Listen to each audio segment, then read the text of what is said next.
Good afternoon, everyone.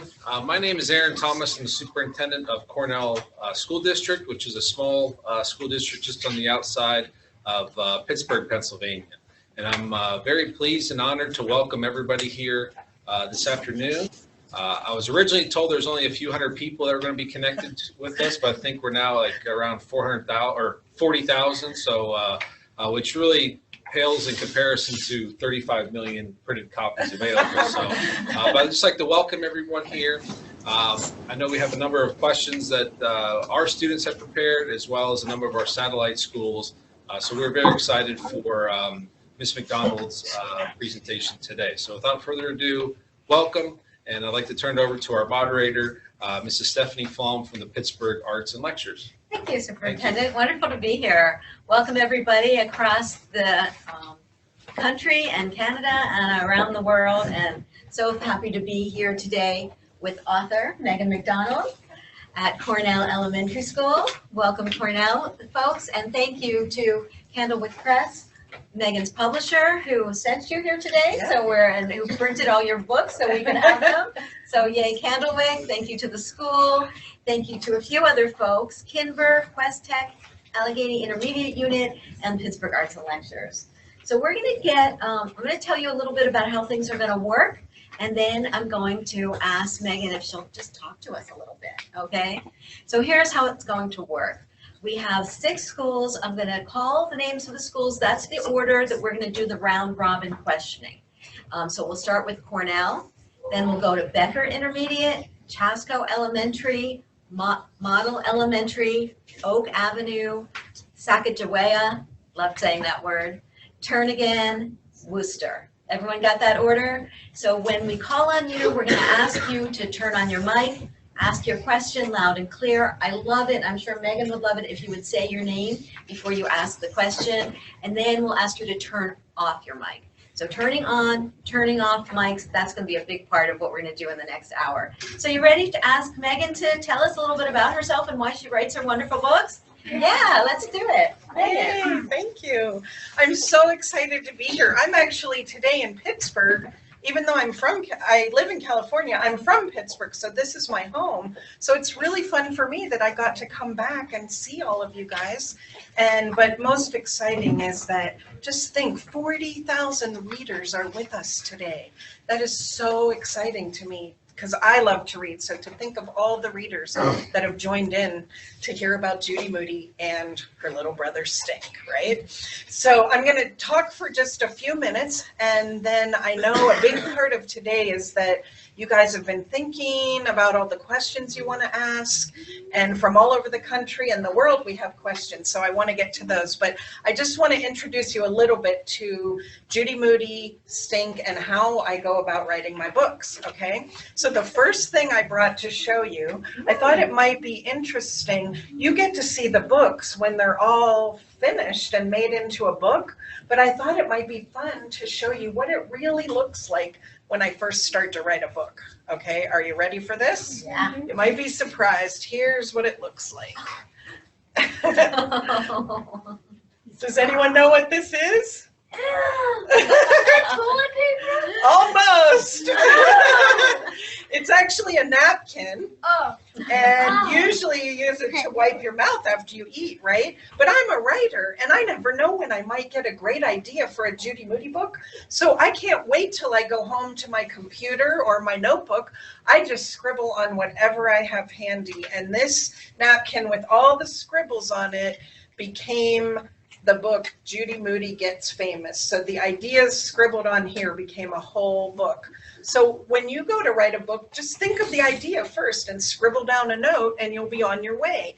Now, after I start to write the book, I do type it into my computer, and I have that rough draft. So I send my rough draft to an editor. An editor is kind of like your teacher, somebody who helps you cut out the boring parts and fix the ending and spell the words the right way. So I send it to my editor, and then my editor gets out a red pencil and she helps me with the story. So I'm also going to show you what it looks like.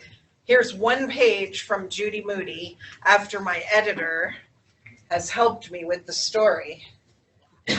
I don't know if everybody can see, but there's a lot of red marks on this page. Those are all suggestions that my editor had to help me make the story better. So I don't just write a Judy Moody book once. I usually end up writing and rewriting several times until I get all the words that I want just right.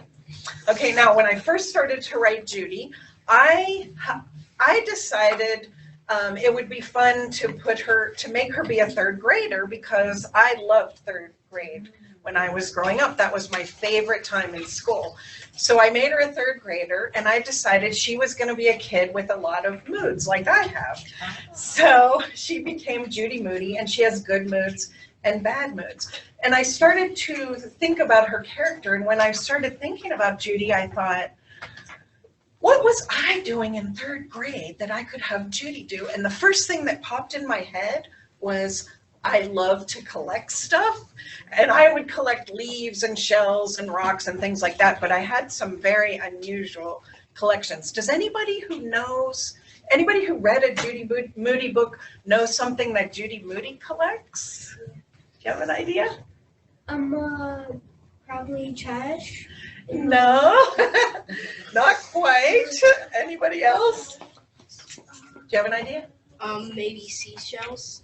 Yeah, she collects a lot of things from nature like that, but she also has some funny collections, and I'll show you. For example, if you guys know what these are, I call them pizza tables. I don't really know if they have a name, but it's the little thing that keeps the lid from going into the cheese on the pizza. So Judy collects these, and she builds towers out of them.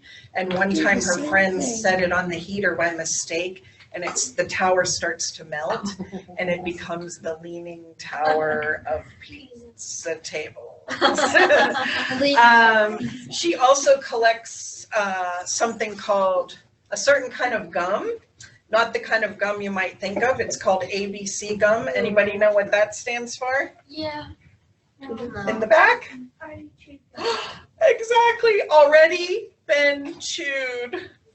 Yes. You probably think that's yucky, but I really used to do that. I would be reading my book, and I'd get so into my reading, I'd be chewing gum, and I'd take the gum and stick it on the bottom of my lamp and keep it for the next day so I could wake up and read my book again and chew my gum again. So I had a whole collection of ABC gum.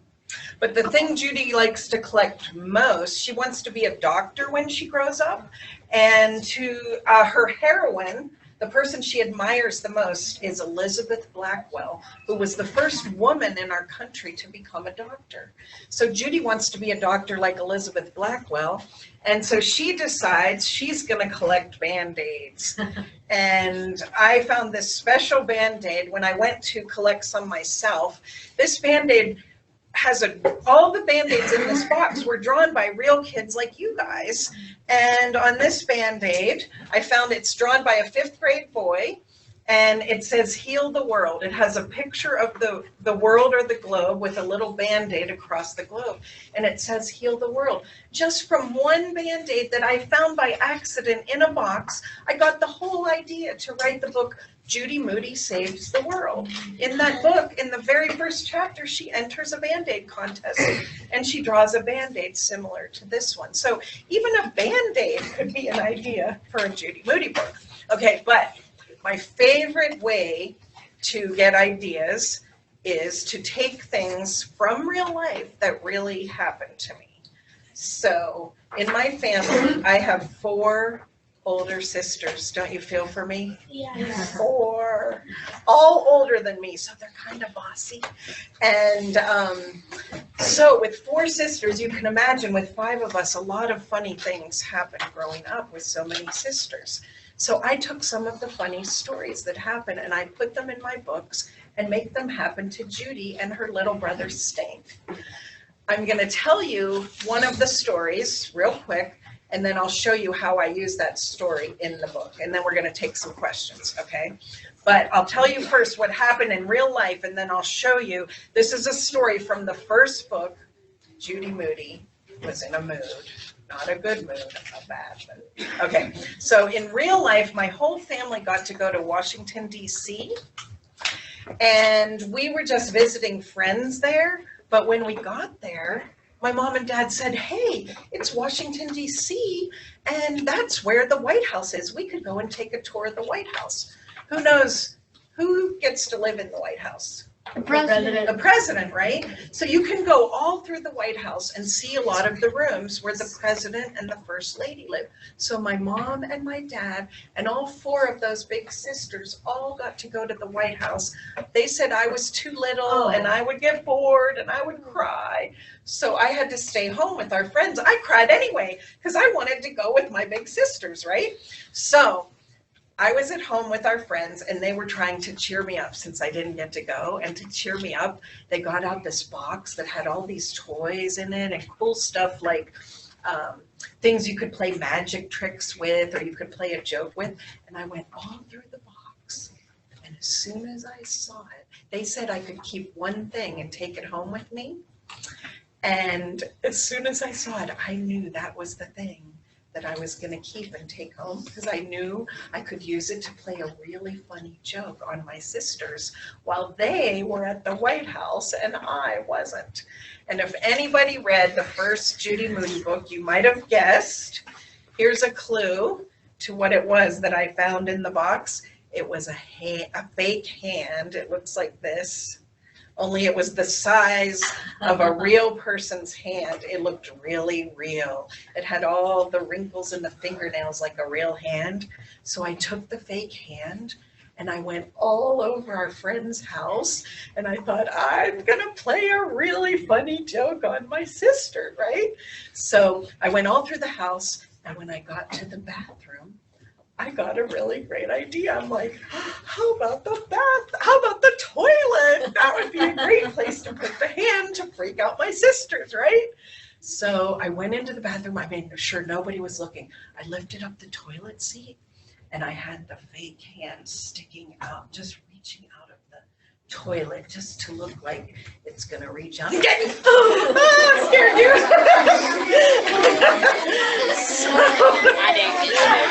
Sorry guys. I'm still waiting. Now I know how my sister felt, right? So I had the fake hand in the toilet. Now I couldn't wait for my sisters to come home from the White House. And finally, it took them all day. And finally, they came home from the White House. They were so excited about everything they saw at the White House. They were telling me all this interesting stuff, but I was hardly listening because all I could think of is, when is somebody gonna go in the bathroom and find what? The hand, right? And finally, my sister Michelle went into the bathroom. You know what happens? She goes in the bathroom, she shut the door, and like 2 seconds later, we heard this, this really big scream. And she came running out of the bathroom, no lie. And she goes, Mom, Dad, there's somebody in the toilet. So, that's one of the funniest stories I remember from growing up with sisters, and I decided I was going to tell that story in my book with Judy and Stink. Now, when you're a writer, you don't have to tell the story exactly like it happened. In real life, my sisters got to go to the White House, and I was the youngest, right? I didn't. So I thought Stink is the youngest like me. He's going to get to go to the White House, and guess who has to stay home? Judy. Judy Moody. So Stink, he's all excited about the White House. He dresses up like a human flag. This is Stink in his flag costume. And he gets an old striped picnic tablecloth. He puts all the stars for the 48 states on his hat. 48. What did he do wrong? It's 50 states. He forgot 2 whole states. He forgot about Hawaii and Alaska. Yes. So Judy helps him get the right amount of stars on his hat. He goes off to the White House. He's on a field trip with his class. Judy's in 3rd grade, so she has to stay home and go to school that day. When she gets to school, it just happens to be Brush Your Teeth week at school. During Brush Your Teeth week, a lady dentist and a man dentist come to school. They dress up like Mr. Tooth and Mrs. Floss, and they come to tell you about brushing your teeth.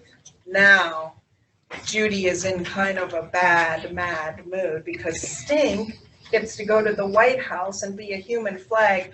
Judy, out of all the kids in the whole school, they picked Judy Moody. She has to come up in front of everybody, and she has to be the cavity. Stink gets to be a human flag. Judy has to dress up like an old tooth with a hole in it. And now she's in kind of a bad, mad mood, so she gets the idea, hey, I'm gonna play a funny joke on Stink while he's at the White House and I'm not, right? And the rest of the story is just like what happened with my sister. She borrows the fake hand from her friend Rocky, and she puts it in the bathroom to freak out Stink. When Stink gets home from the White House and he goes into the bathroom, he sees the freaky hand. It looks like it's gonna grab him. He comes racing out of the bathroom, and all the stars for the 50 states go flying off of his hat. And all of that happened just because of a true story that really happened in my family. So if you like to write books and make up stories, you can take something like that happens to you too. Thank you so much, Yes, Megan. of What course. a great story. What a great way to start off our visit. Thank you for telling us such a good story. So we're going to start with Cornell Elementary, and we have a student who's going to come up to the chair. Giselle, Giselle, come up to the chair. so sit in the chair and nice and loud, tell us your question. How does it feel to be a famous writer? So the question is, how does it feel to be a famous writer? Well, today, usually it feels great. Today it feels a little scary because we have 40,000 kids watching us.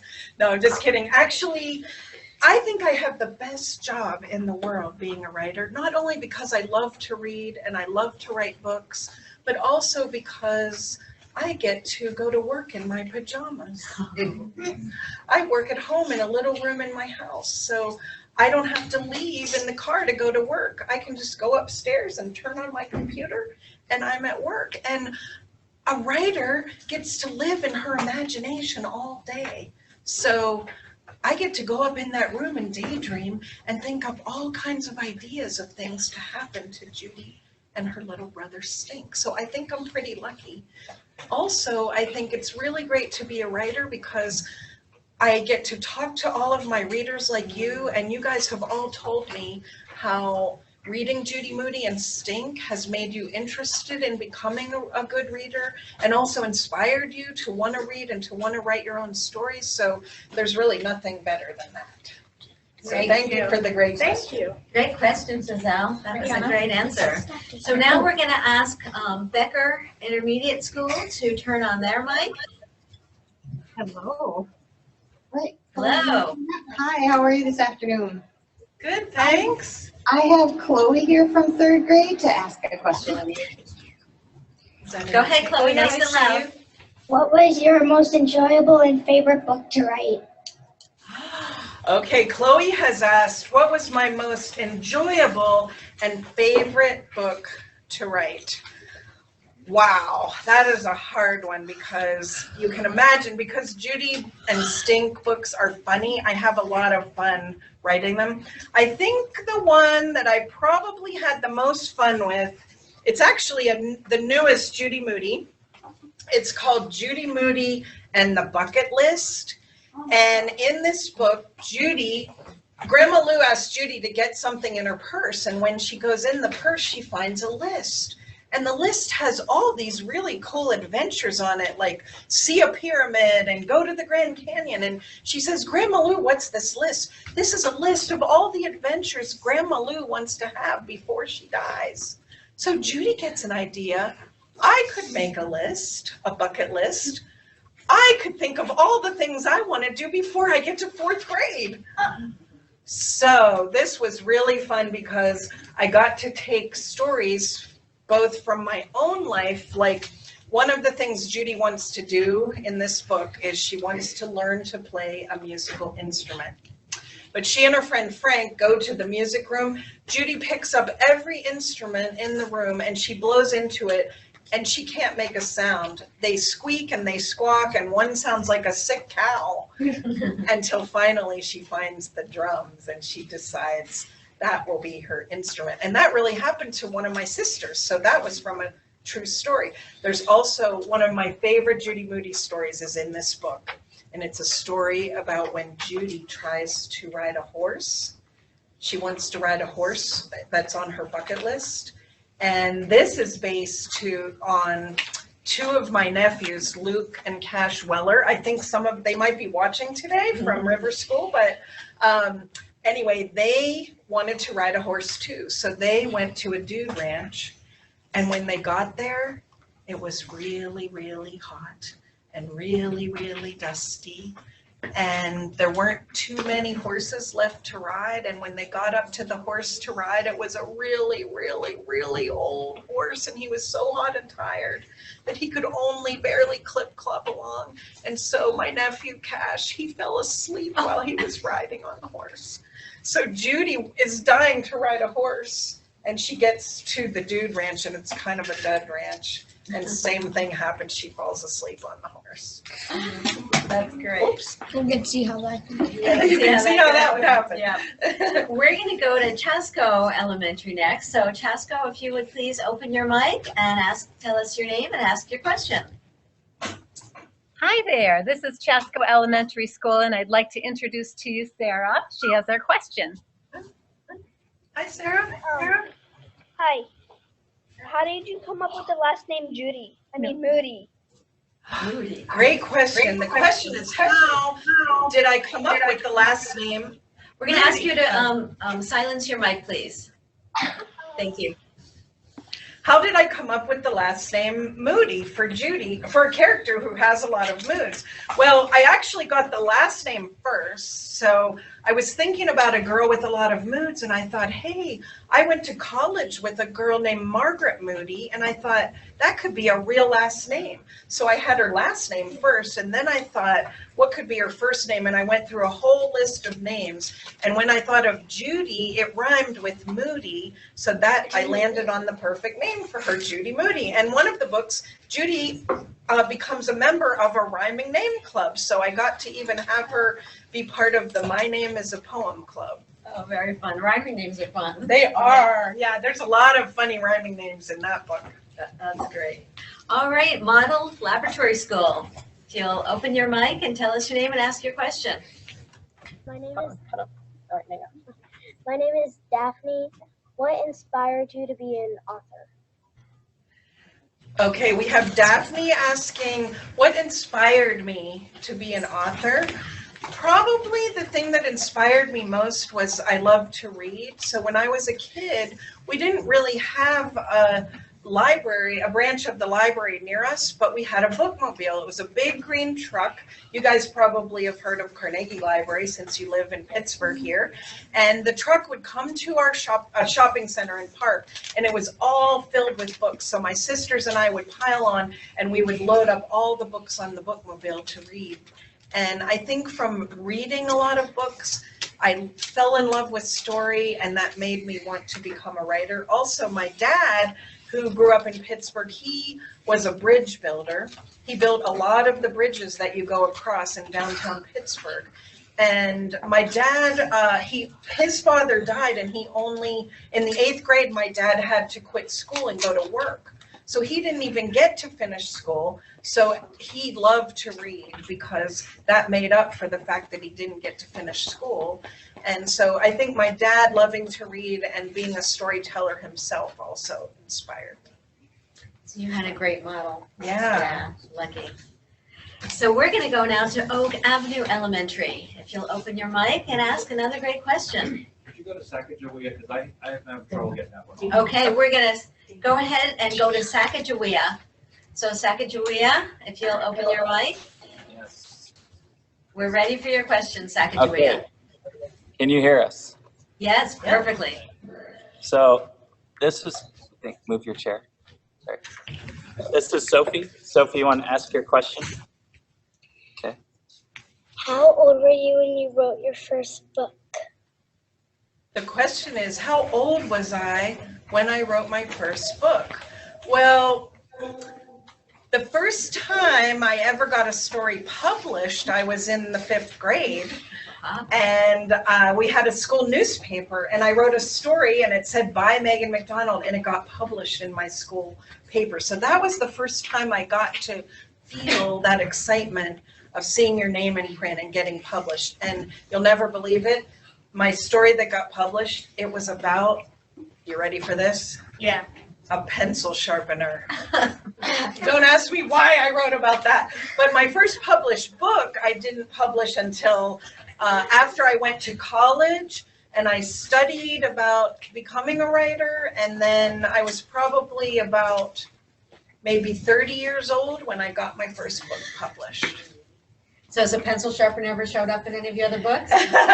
Well, Judy does collect pencils, but I haven't quite had a pencil sharpener become a character yet. We'll watch. But it's a good idea. We'll watch for it. All right, turn again, elementary. If you'll open your mic and ask your question. It's Hello, fun. this is Mrs. Guest, and I have Albie here, and he would like to ask a question. Great. My favorite picture book is The Night Iguana Left Home. Are you going to write a new picture book? Oh, I love that question. So Albie's been reading a book that I wrote called The Night Iguana Left Home. That's a fun one you guys might all enjoy. It's about a girl who has a pet iguana, and she runs away from home, and she sets up shop in Florida. And that came from because, remember all the sisters I told you about? They all got to go to Florida, and I didn't get to go. So I have been teased all my life about how I never got to go to Florida. So in that book, the iguana moves to Florida. I probably will be, I love the picture book form. I probably will be writing some new picture books. The newest picture book that I've written is one you might like called Shoe Dog. And you can imagine just from the title, it's about a brand new puppy that somebody brings home, and the puppy loves to chew one thing, especially shoes and more shoes. Whoa. We had a puppy that ate one of my shoes. I was not happy about that. A great story. Okay, we're going to go to Worcester Preparatory School. If you'll open your mic and ask your questions. Question. Yes, this is Worcester Preparatory School, and we are celebrating Children's Book Week, and the students are dressed up as their favorite book character. So we have quite a few Judy Moody's and some stinks, and I have Sasha here that wants to get famous. Oh, that's great. Hi, my name is Sasha. Can you hear me? Yeah, I can hear you, yeah. Do you still like to play jokes on people? That's a great question. The question is, do I still like to play jokes on people? If you read Judy Moody and Stink, you'll find out they like to play pranks and jokes on each other. And actually, I have a new set of books called Judy Moody and Friends. And in this book, this whole book is about a joke that Judy plays on her teacher, Mr. Todd. Mr. Todd is the world's greatest third grade teacher, except for those in the room today, of course. And Judy, it's her birthday is on April 1st, which is April Fool's Day, right? That's when you play tricks and jokes on somebody. So Judy gets a birthday present from Stink. She's hoping it's going to be a new puppy. But when she gets the gift, it doesn't exactly fit. She doesn't think a puppy would fit in this little carrying case. And she looks inside and she says, "What is it? It's pretty small for a puppy. Is it a two-toed sloth? Is it a sugar glider?" She tears off the paper. It was not a two-toed sloth. It was not a sugar glider. It was nothing but a stick. But wait. It was an ugly, skinny stick that didn't do anything. But wait, the stick started to move. And it turns out it's a stick insect. And the stick insect, because it looks like a stick, it can be used to play a pretty funny joke on Mr. Todd. So as you can tell, I love jokes and pranks. My dad actually was the one who played a lot of pranks and April Fool jokes on us. But every April Fool Day, I still like to think of a funny joke to play. I played one recently on my editor. I told her, I wrote to her and told her that I won this really big award for Judy Moody, and she believed me, and she told the president of the company and everything that I won this award, and it was just an April Fool. Did you make up a name for the award? Yes, of course. I don't remember what it was, but I made it sound really good. So when your sisters all come together, like for Thanksgiving, Yeah. are they nervous about what joke you're going to play on them? Well, when my dad was still alive, we used to, every April Fool's Day, we would be on pins and needles because we thought, what's going to happen to us today? You never knew if the doorbell rang, you might have 17 pizzas delivered to your door, or you just never knew what was going to happen. Maybe one time my sister had, at 6 o'clock in the morning, the doorbell rang, and it was a piano tuner. And he said, I'm here to tune your piano. And she said, but I don't have a piano. It was my dad, of course, playing a joke. So your dad had a great imagination. Yes. And you use your imagination so much. Yes. And then Judy has a great imagination. Yes, that's one of the things I love about Judy Moody is that she has such a big imagination, and so it gives her such a sense of adventure because there's nothing that she can't imagine that she and her friends could do. So we're going to go do another round robin, but before we do, would you like me to ask Megan to tell us another story? Yeah. Yeah. Okay, Megan. Oh, yay. Okay, so a lot of kids come to me and they say, I've already read all the Judy Moody books, or I've read all the state books. What else can I read? There are some other books that are special editions, and it's books where Judy and Stink star together in the book. This one is called Judy Moody and Stink and the Big Bad Blackout. Now, in this book, a hurricane comes to Virginia, and I was at a book signing in Virginia once, right after a big hurricane had come through there. All the parents told me, we discovered Judy Moody and Stink during the hurricane, and I thought, I didn't know what they meant. I thought they meant the winds were blowing the Judy Moody books around or something. And they said, no, we didn't have, and the lights went out and we had no electricity and we couldn't be on our screens or our phones. So we got out flashlights and we read books. And that's how we discovered Judy and Stink. And I thought, you know, one of the best times to tell stories or read books is by flashlight in the dark. So I decided a hurricane would come to Judy's house, and Stink and Judy are stuck with no lights, and Grandma Lou comes to visit, and they decide they're going to sit around with their flashlights and tell stories. Well, Judy decides with no lights out, she's going to try to scare Stink, okay? So I'm going to tell this story to you. Anybody in the room or in the audience can join in. If you're watching, you can join in with me on this story. And here's all you have to do. It's really simple. This story is going to have a refrain that repeats through the story. Judy's going to go into a house and up the stairs, but each time she does something, she might open a door.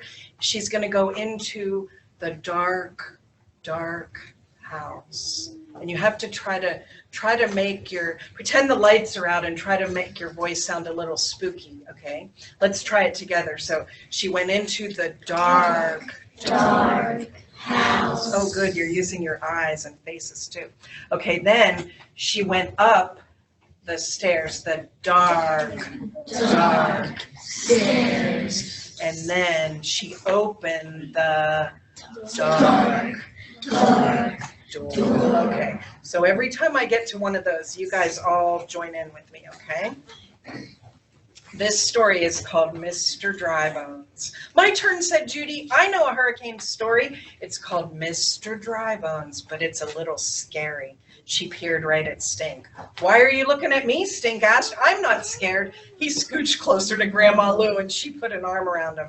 Once there was a hurricane named Elmer that came to Frogneck Lake, Virginia. The winds blew. Can you guys make a wind sound? And all the lights went out. Just like what happened to us, said Stink. Down a dark, dark street called Croker Road, there was a dark, dark house. Was it orange? And the dark, dark house had a dark, dark door. Judy opened the dark, dark door, and there were some dark, dark stairs. At the top of the dark, dark stairs, there was a dark, dark hall. And at the end of the dark, dark hall, there were some more dark, dark stairs. The dark, dark stairs went up to the attic. In the dark, dark attic, there was another dark, dark door. Should she open the door? Yes. She opened the dark, dark door. Behind the dark, dark door, there was a dark, dark box. And the box rattled like old dry bones. Should she open the box? Yes.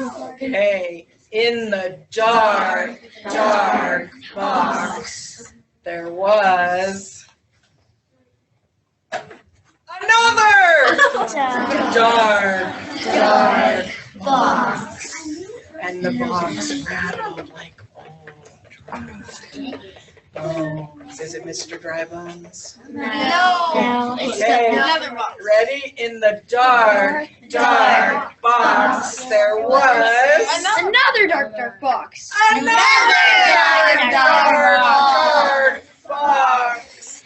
I knew it. And in the dark, dark box, there was Another dark box.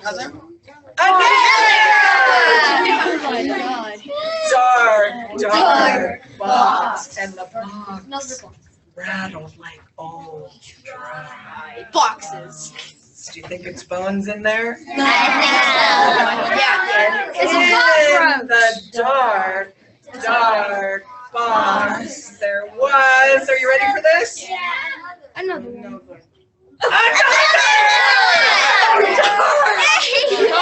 Dark box. And the box rattled like old dry bones. Do you think Stink would be scared by this? Yeah. And in that dark, dark box, there was bones, old dry bones.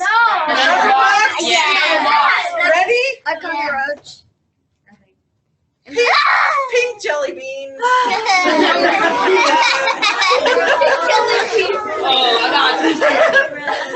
So now, in case the lights go out, you have a good story to tell to your brothers and sisters or your friends. Wow.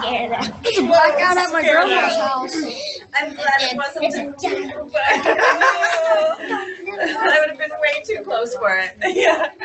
All right, so we are going to ask our next student from Cornell to take the chair and tell us your name and ask Megan your question. My name is McKenna. Do you like to read your books over again? Oh, that's a good question. McKenna's asking, do I like to read my books over again? Well, it takes me about, the first Judy Moody took about 2 years to write. Oh. And usually kids can read it in a lot less time than 2 years, right? Yeah. So I think it's a great idea to read books, especially books that you love, again and again. I love to do that. Sometimes I forget what's in some of my books myself, so I read them over again and I think, oh yeah, I forgot that Judy did this or Stink did this. So yes, I do read them over again, and I read my favorite books at home over again too. And I hope you will. So before we go to Becker, we had a question that was submitted from the River School. And Jessica's asking about your influences. You talked about your dad being an influence, and you talked about why you were drawn to Judy Moody. Do you have another influence you could tell us about?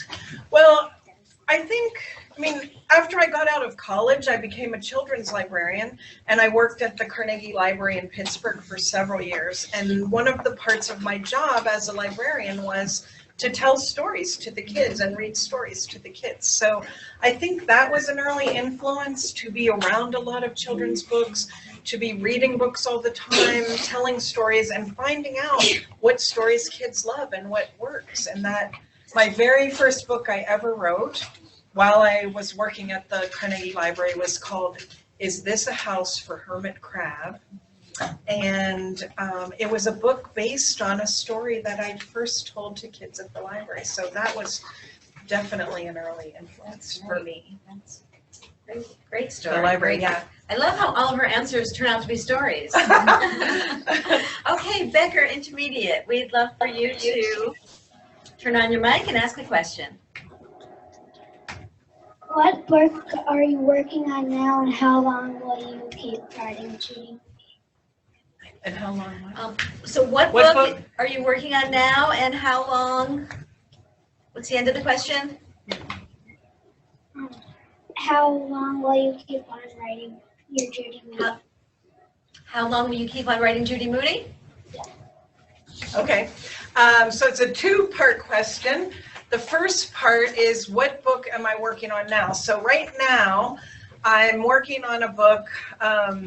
Well, I just finished up, and I had to go back in. If you read Stink, I can't forget about Stink. I keep talking about Judy.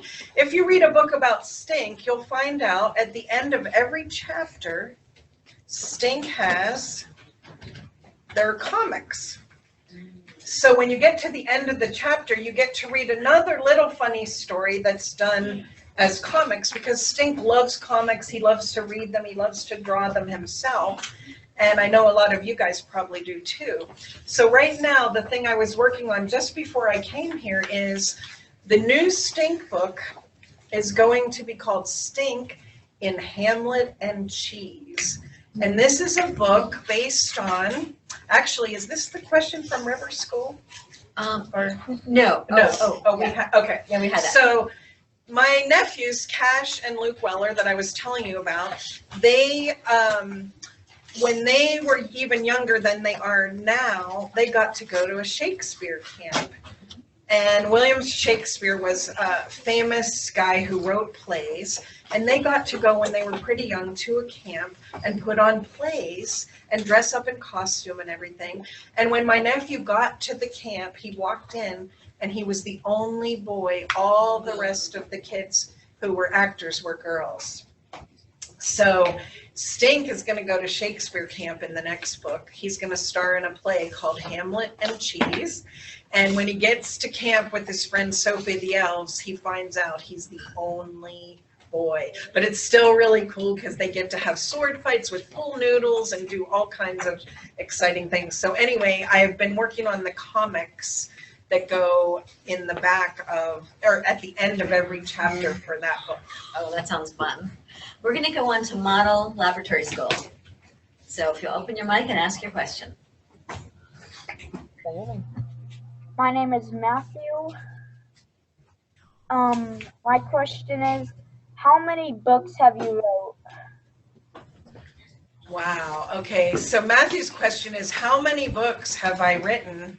I get asked this a lot. So I actually counted them recently because I had been telling kids that I wrote 60 books, and I counted them up, and I found out that I wrote over 80 books altogether. So now my goal is someday, I hope, maybe I will have 100 books. That would be so cool. That's a bucket list. Yeah, that's on my bucket list. That's great. That's great. Okay, Oak Avenue. Tim, are we going to try them? They're not on yet. Okay, we're going to go to Sacagawea. Okay. Are they in Say your name. Vancouver? Yep, Sacagawea is in Vancouver. My name is Ryland. My name is Ryland. How many Band-Aids do you have? Oh, that's a great question. So the question is, how many Band-Aids do I have? Some of you who have gone to my website and read about me know that I still love to collect things. And so I have a really big eraser collection, and I have a collection of sock monkeys and dragonflies. And one of the things I collect are Band-Aids because I like to see what Band-Aids Judy could have. So I don't actually know how many Band-Aids, but I could tell you some of the funny Band-Aids I have in my collection, which is I have pirate Band-Aids.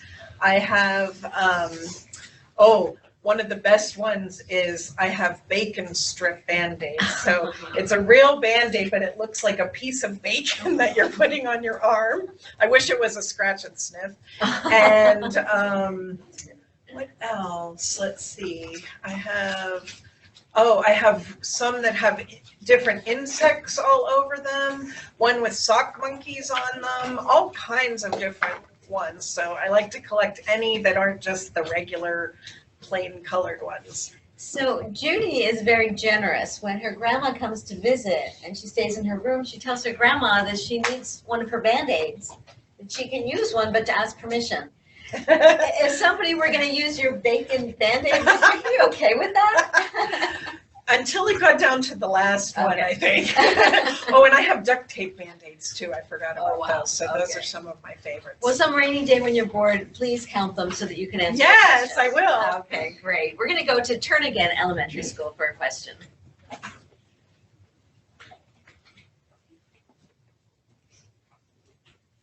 Turn Again? Hello? Yes, hello. We have Dasha here, and she has a question for you. Okay. What did you like to read when you were in elementary school? Oh, interesting question. So I love to read. What did I like to read when I was in elementary school? Well, my favorite book from when I was a kid is called Harriet the Spy. I love this book because when I was in about 3rd or 4th grade, it turns out I started to stutter. And I don't really remember this, but my sisters have told me and my mom, and I started to stutter. So my mom, she went out, she was going to get me a book, and she thought it would be about stuttering, but she brought home Harriet the Spy because Harriet was a reporter, and she would go and spy on her friends and her neighbors and write everything down. She was like an observer, and she'd write it down in a little notebook. So my mom got me this book, and it inspired me. I kind of went through a Harriet the Spy phase, and I had my little notebook, and I would write things down. And then for those of us in Pittsburgh here, you guys will get this. I decided instead of just spying on my friends who I already knew, it would be kind of cool to spy on somebody famous, right? But I didn't know any famous people. The only person I could think of was a famous wrestler who was on TV. His name was Bruno Sammartino. And we always saw him wrestling on TV, and his house was only pretty close to our neighborhood. So I decided that I was going to take my Harriet the Spy notebook and I was going to spy on Bruno. So that was my favorite book. But I also, I read I loved Little House on the Prairie books. I read Nancy Drew. I tried to read all 56 of the original classic Nancy Drew books in order. So I like books that were in a series that you could read a whole bunch of. I like to read fairy tales. I liked nonfiction books. So pretty much I would go to the library and read, almost anything I could get my hands on. That's great. Well, we'd love to keep you all day. We're going to have one last question, and that's going to be from Worcester School. So Worcester, if you'll open your mic and make it a really good one, I know you will. Hi, I'm Steven. If you didn't write books, what do you think you would do? Oh, wow. Okay, Steven is asking, if I didn't write books, what do I think I would do? I can't imagine doing what else I would do, but I probably would still like to be connected to something about books. So maybe I would be an illustrator. If I went back and worked on my drawing some more, maybe I could be a painter or an illustrator. I think that would be really fun. The other thing I think would be really fun would be to be a singer, but I don't have a very good voice, so I would have to take some classes. We'll watch for you. But we're allowed to dream, right, and have a bucket list. So. We'll watch for your songs. Well, before we end, we were sad that Oak Avenue Elementary, the technology didn't work for them, but they were able to call in a question. Oh, okay. And the student's last name is Moody. So Riley Moody. Yep, same. Give us how you do that in sign language. Same. There you go. All right, so what do you say? It's a really good question. What do you say to students who do not like to read? Oh. And that's your last words. So Oak Avenue has asked the question, what would I say to students who don't like to read? It's hard for me to imagine because I love to read, but I guess I would say the most important thing is if you want to try to read, but you're not really interested, find something that you love, because even if it's reading about koala bears or dragons or whatever you're interested in, that will get you reading. For me, it always is. It's a very personal and important match between a reader and a good book. So it has a lot to do with finding the kind of book you like. If you like funny books, try a Judy Moody book, try a Stink book. If you like I used to love sad books. So my sisters and I would go on the bookmobile and we'd read the last page to see if it was going to be a sad book. And we knew that was a book we would check out. But it has so much to do with what you yourself are interested in. So whatever you are interested, try to find a book maybe on that topic. And I think it will get you interested in starting to read. So read about what you love. Yes. Yes, and we certainly love you, Megan Thank McDonald, you. and we love Judy Moody. Let's give her a big hand.